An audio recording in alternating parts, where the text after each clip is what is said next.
Nancy DeMoss Wolgemuth diz: se você está apenas contando com suas habilidades naturais, não está contando com algo forte o suficiente. O mundo e a igreja não precisam ver o que podemos fazer. Eles têm visto o que podemos fazer. Eles precisam ver o que apenas Deus pode fazer. Este é o Aviva Nossos Corações, com Nancy DeMoss Wolgemuth, autora de Mentiras em que as Mulheres Acreditam, na voz de Renata Santos. Para ministrar eficazmente e propagar o reino de Deus, você precisa de uma vida ungida. Deus precisa estar trabalhando em você antes de trabalhar por meio de você nas outras pessoas. Nancy explicou isso ontem, na primeira parte da mensagem chamada Unção Divina. Ela preparou essa mensagem para líderes de ministério, mas todas nós podemos nos beneficiar deste estudo sobre o poder de Deus. Vamos continuar no segundo ponto. Para ministrar eficazmente, você precisa de lábios ungidos. Se quisermos ter lábios ungidos, devemos constantemente, conscientemente, intencionalmente e sem cessar apontar as pessoas para Cristo e sua cruz. É tudo sobre Jesus, é o Evangelho. Paulo diz: mas não pregamos a nós mesmos, mas a Jesus Cristo, o Senhor, e a nós como escravos de vocês por causa de Jesus. 2 Coríntios 4:5. Pois decidi nada saber entre vocês a não ser Jesus Cristo e este crucificado. 1 Coríntios 2:2. Porque é o poder de Deus para a salvação de todo aquele que crê. Romanos 1:16. Ele é o princípio e o fim, o alfa e o ômega, e tudo no meio e desde o começo até o fim. Toda a Escritura aponta para Jesus. Apocalipse 1:8, parafraseado. Eu tinha cerca de 15 mensagens antes do Ministério Diário no rádio. Eu tinha um programa de rádio antes dos podcasts diários. Estive no Ministério Itinerante para Mulheres por cerca de 15 anos, mais ou menos. Depois começamos a falar no rádio diariamente e descobri que havia muito mais das Escrituras que precisava ser ensinada. Tem sido uma alegria começar a obter mais do conselho completo de Deus e proclamá-lo na vida das mulheres. Uma das grandes alegrias e desafios do meu Ministério para Mulheres é encontrar Cristo em todas as Escrituras. Eu estava gravando uma série de mensagens sobre a vida de Miriam recentemente. Enquanto me preparava para ensinar, percebi: ainda não apontei as pessoas para Jesus neste texto. Então pensei: onde está Cristo? Onde Ele está? Estou sempre procurando por Ele, procurando pelo Evangelho. É sempre uma experiência empolgante para mim quando encontro Cristo nas Escrituras e posso apresentá-lo e o Evangelho às pessoas, qualquer que seja o tema que eu estiver ensinando. Não há necessidade de uma nova mensagem hoje. É a antiga história. Eu amo contar a história antiga de Jesus e o seu amor e nunca me canso de contá-la. Por toda a eternidade, vamos cantá-la e contá-la e adorar a Cristo e Cristo crucificado, o Cordeiro que foi morto antes da fundação da terra. Essa é a verdade. Esse é o Evangelho. Jesus disse que quando fosse levantado da terra, ele atrairia todos os homens para si. Veja João 12:32. Se quisermos ter lábios ungidos, devemos comunicar com fervor, seriedade e convicção. Se não acreditarmos que o que estamos dizendo é crucial, por que nossos ouvintes deveriam acreditar? Eu me pergunto frequentemente hoje, ao ouvir a palavra de Deus sendo ensinada e proclamada: onde está a paixão? Marcos 1:22 diz: eles estavam espantados com o ensino de Jesus, porque ele ensinava como alguém que tinha autoridade e não como os escribas. Aquele que prega deve fazê-lo como alguém que está proferindo as próprias palavras de Deus. Conhecendo, pois, o temor do Senhor, Paulo disse, persuadimos os homens. O amor de Cristo nos constrange.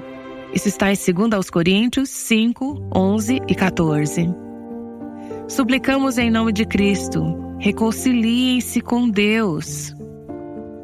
O apóstolo Paulo não estava interessado em apenas lançar mais informações sobre as pessoas. Havia uma súplica, um apelo à reconciliação com Deus. Paulo disse: meus filhos, novamente estou sofrendo dores de parto por sua causa, até que Cristo seja formado em vocês. Gálatas 4:19. Seriedade, convicção. Então, à medida que temos convicção, Deus nos chama para confrontar o coração e a vontade, os corações e as vontades de nossos ouvintes. O objetivo é a transformação, não apenas a informação. Não queremos apenas que nossos ouvintes saibam mais sobre Deus. Queremos que esse conhecimento transforme a maneira como vivem. O Novo Testamento é repleto de momentos em que o arrependimento e uma profunda convicção do pecado são evidenciados. Homens e mulheres foram tocados profundamente em seus corações depois que Pedro pregou no dia de Pentecostes. Da mesma forma, depois que Estevão pregou, os tocou profundamente, despertando emoções intensas, convicção e remorso.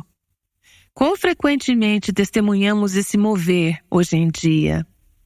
Pessoas prostradas ante a convicção do pecado.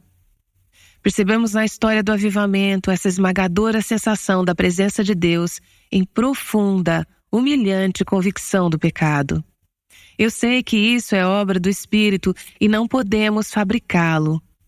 Mas acho que é tão importante e em meu próprio ensino estou tentando ter uma proclamação que inclua a exposição da palavra de Deus.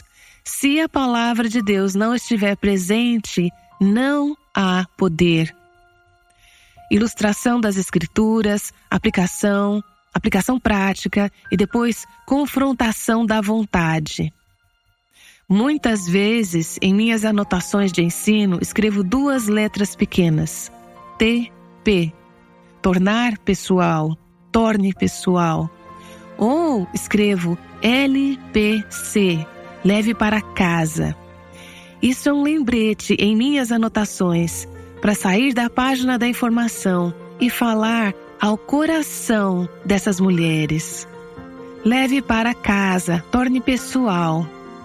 Faço as perguntas que condenam a consciência.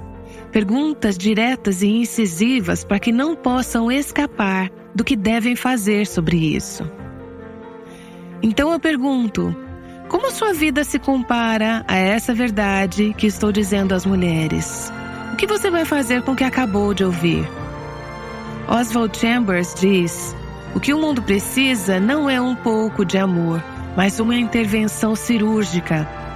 O chamado de um obreiro no Novo Testamento é descobrir o pecado e revelar Jesus Cristo como Salvador.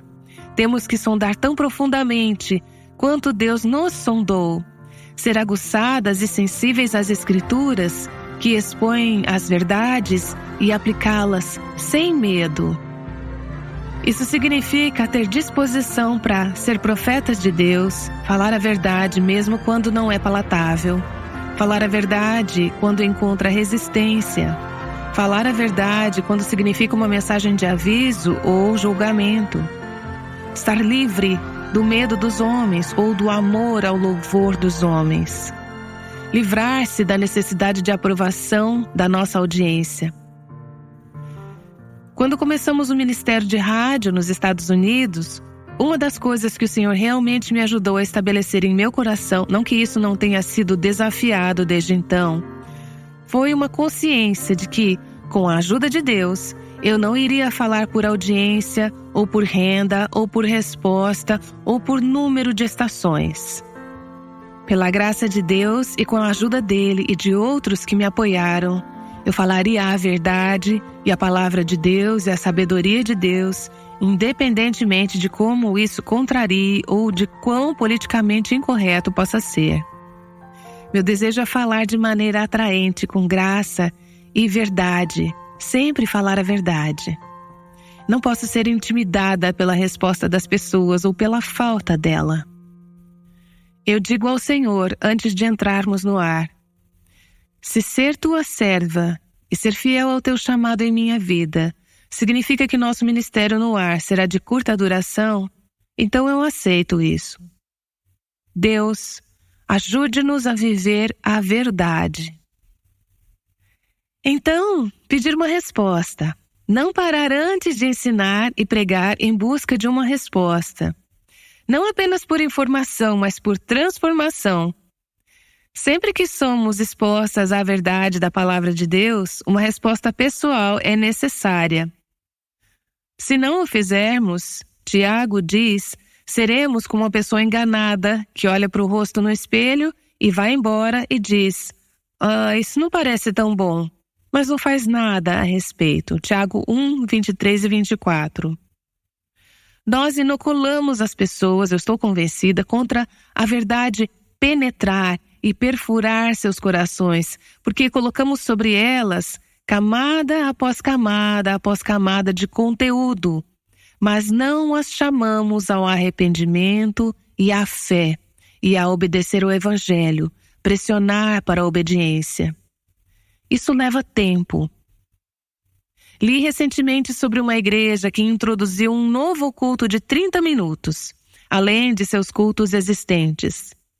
A mensagem promocional em seu site destinava esse culto mais curto às pessoas que têm uma agenda agitada e pouco tempo. A igreja estava promovendo o culto como uma maneira de dar partida na semana, com um foco de alta energia na conexão espiritual. O lema desse culto era: entre, saia, enraize. Com todo respeito, acredito que não seja possível entrar, sair e ficar enraizada. Leva tempo para que o coração das pessoas se firme na palavra do Senhor.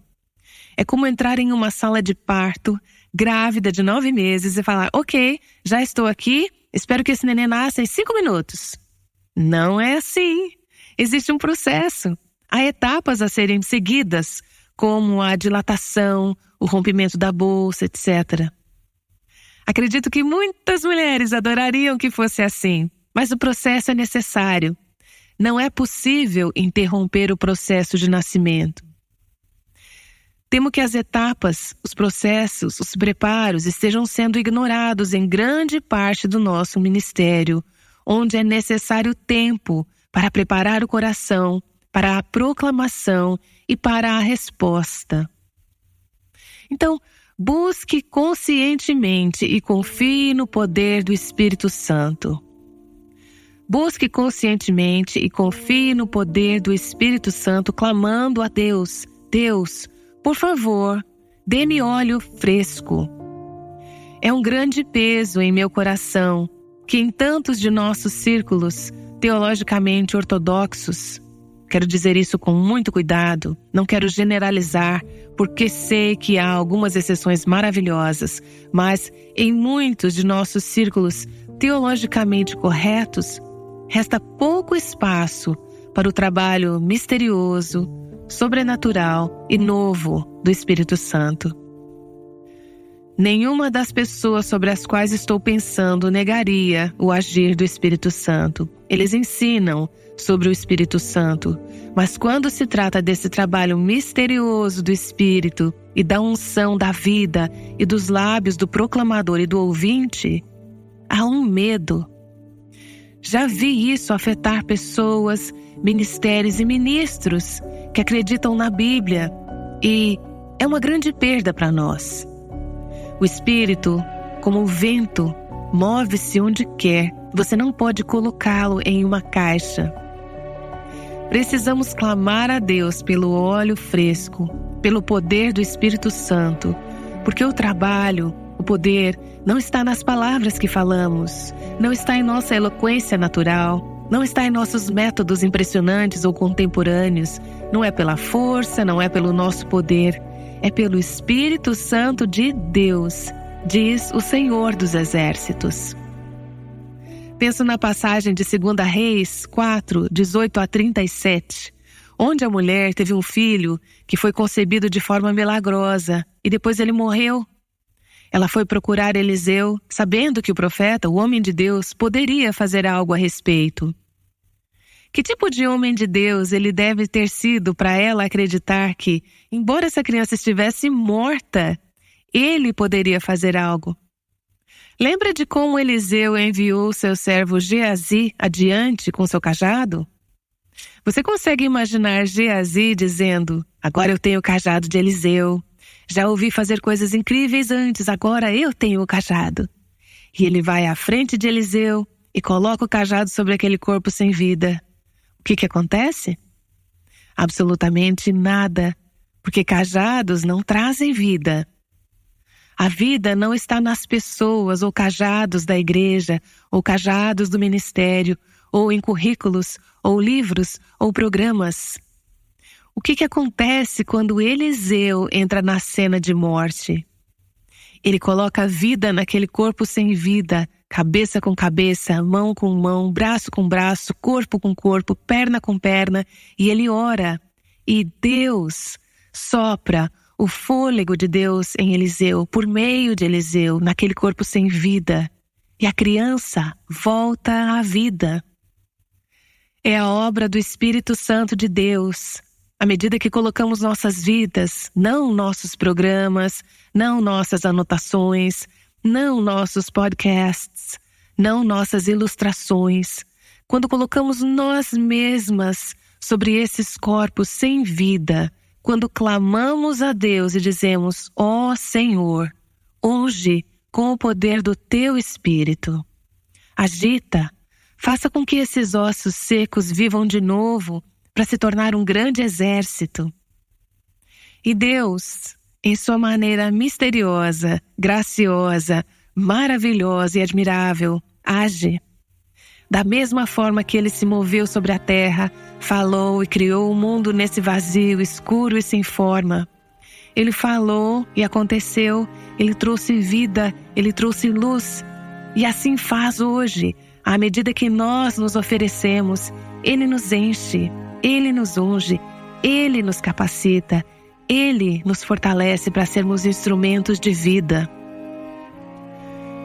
Paulo diz: o meu discurso e a minha pregação não consistiram de palavras persuasivas de sabedoria, mas consistiram de demonstração do Espírito e de poder, para que a vossa fé não repousasse na sabedoria dos homens, mas no poder de Deus. 1 Coríntios 2, de 4 a 5. Eu fiz ao Senhor centenas de vezes a mesma pergunta que Maria de Nazaré fez ao anjo em Lucas capítulo 1. Quando ele lhe contou sobre a sua vocação, ela disse: como isso pode ser? Eu olhei para o rosto do Senhor tantas vezes quando senti seu chamado em minha vida, e eu disse: Senhor, como isso pode ser? Eu não tenho o que tu estás me pedindo para dar. Mas então, este versículo maravilhoso, eu não sei qual é o meu versículo de vida, mas este seria um deles, onde o anjo diz: o Espírito Santo descerá sobre ti, e o poder do Altíssimo te cobrirá. Lucas 1:35. Este é um ministério ungido sob o poder e a sombra do Todo-Poderoso. Somos fracas, somos inadequadas, somos pobres na melhor das hipóteses, mas temos esse suprimento ilimitado da graça e do Espírito de Deus disponível para suprir nossas necessidades. E Ele nunca, nunca, nunca se esgota. Apenas continuamos voltando e dizendo: ó Deus, mais óleo fresco, dá-me Deus, óleo fresco. Eu li um livro chamado Os Sermões, de Charles Spurgeon, sobre a morte e a ressurreição de Cristo. Foi uma leitura tão rica para minha alma. Percebi como Charles Spurgeon, o príncipe dos pregadores, era absolutamente, completamente dependente do poder do Espírito Santo. É possível ver isso exemplificado repetidamente em suas mensagens. Ele diz coisas do tipo: ó Espírito do Deus vivo, abra caminho para o Cristo bendito nesta manhã. Em outro sermão, ele diz: amados, falo muito friamente sobre um tema que deveria primeiro agitar minha própria alma e depois a sua. Espírito do Deus vivo, venha como um vento vivificante do céu e deixe as faíscas do nosso amor crescerem em uma poderosa chama de fornalha agora mesmo, ainda agora, se isso te agradar. Dependência do poder do Espírito Santo. Portanto, precisamos orar ao Espírito Santo para iluminar e inflamar nossos corações, para ungir nossos lábios, para preparar o solo dos corações de nossos ouvintes, para abrir seus olhos, dar visão aos cegos, para dar entendimento, para fazer aplicações, para dobrar as vontades, para conceder o dom do arrependimento e da fé, para preservar e proteger a semente que foi semeada em seus corações. Recebi um e-mail na semana passada sobre um livro que foi lançado. Chama-se Com ou Sem Deus. Foi escrito por uma mulher que eu nunca tinha ouvido falar antes. Ela é uma apóstata muito, muito liberal, uma ministra mulher na Igreja Unida West Hill de Toronto. Nesse livro, Com ou Sem Deus, ela está instando a igreja cristã a se livrar do que ela chama de seus mitos, doutrinas e dogmas. Basicamente, ela está dizendo: livrem-se de Deus, livrem-se de Cristo, livrem-se da salvação. Ela os chama a redefinir a salvação e Deus de maneiras extremamente seculares. No trecho de seu livro que me enviaram, a seguinte frase me chamou a atenção. De maneira geral, ninguém divino faz aparições no culto de domingo de West Hill. Aqui está a minha pergunta. Poderia o mesmo ser dito de muitos dos nossos cultos e ministérios evangélicos? Ninguém divino, em termos gerais, faz uma aparição? Nós nunca dizemos que podemos dispensar Deus, mas quanto do que estamos fazendo por nós mesmas, que pode ser explicado sem Deus, com ou sem Deus? Acho que isso meio que define o problema de estarmos contentes em continuar sem a unção do Espírito de Deus. O mundo e a igreja não precisam ver o que podemos fazer. Eles têm visto o que podemos fazer. Eles precisam ver o que somente Deus pode fazer. Um amigo de longa data, que é pastor, me enviou um e-mail há alguns anos. Fui super impactada por aquele e-mail. Na verdade, o encaminhei para mim mesma, para que toda vez que estiver me preparando para falar ou tiver algum tipo de ministério público, quero ter acesso rápido àquele e-mail e ser lembrada daquelas verdades. Ele dizia o seguinte em seu e-mail: clamo ao Senhor para que a unção de Deus repouse sobre você. Nunca a considere como garantida. Essa unção é o poder que corta até o mais íntimo do ser. Essa unção vem pela graça de Deus, mas há um alto preço. Esse preço vale a pena diante das necessidades e da eternidade. Não deixe o seu ministério se tornar obsoleto. Não deixe-o se tornar um programa ou uma fórmula. Compreenda que sempre é Cristo que é a resposta e a necessidade, tanto de mulheres quanto de homens. Leve as pessoas a Cristo. Veja cada programa, cada página de cada livro que você escreve, cada entrevista, cada conversa, como uma oportunidade de levar as pessoas à sua presença, pois é disso que precisamos. A avaliação de tudo em seu ministério deveria ser: Deus estava lá? As pessoas encontraram o Deus do universo? Eu recuei para que ele pudesse ser claramente visto e experimentado? Então, esse é o meu clamor. Ó Deus, óleo fresco, a unção, o poder do Teu Espírito Santo, a plenitude das águas vivas que prometeste que fluiriam por meio de nós e em nós, se fôssemos cheias do Teu Espírito. É o coração de Moisés que disse: ó Deus, se a Tua presença não for conosco, não podemos prosseguir. Não quero ficar satisfeita. E acho que você também não quer, com o costumeiro, com vidas e ministérios explicáveis, vidas que podem ser vividas sem Deus. Ó Deus, por óleo fresco, pela unção do Teu Espírito. E então, pela fé, tendo clamado por óleo fresco, podemos recebê-lo e acreditar em Deus por isso. Em nome de Jesus. Amém. Você costuma depender de sua própria intelectualidade para falar de assuntos espirituais? Depende de sua própria sabedoria? Nancy DeMoss Wogemuth me fez parar e avaliar minhas palavras. Estou me enchendo de Deus antes de falar com os outros? Esses são bons pontos a serem considerados. Essa lição a encorajou hoje? A produção de mensagens como esta que você acabou de ouvir só é possível por causa de pessoas como você. Você tem recebido bons conselhos de Nancy DeMoss Wogemuth sobre maneiras de se preparar para a obra que Deus tem para você. Os ensinamentos de Nancy nos fortalecem para servir ao Senhor e nos prepara para a obra que Deus tem para nós. Ouvi-la é como ter um treinador bíblico pessoal e um nutricionista espiritual em uma só pessoa. Você tem acesso a esses ensinamentos diariamente porque há pessoas que fazem doações financeiras, oram pelo ministério e apoiam os ensinamentos de Nancy. Se o Aviva Nossos Corações tem te ajudado a crescer em seu conhecimento da Palavra de Deus, você gostaria de fazer parte do grupo que torna esse ministério possível?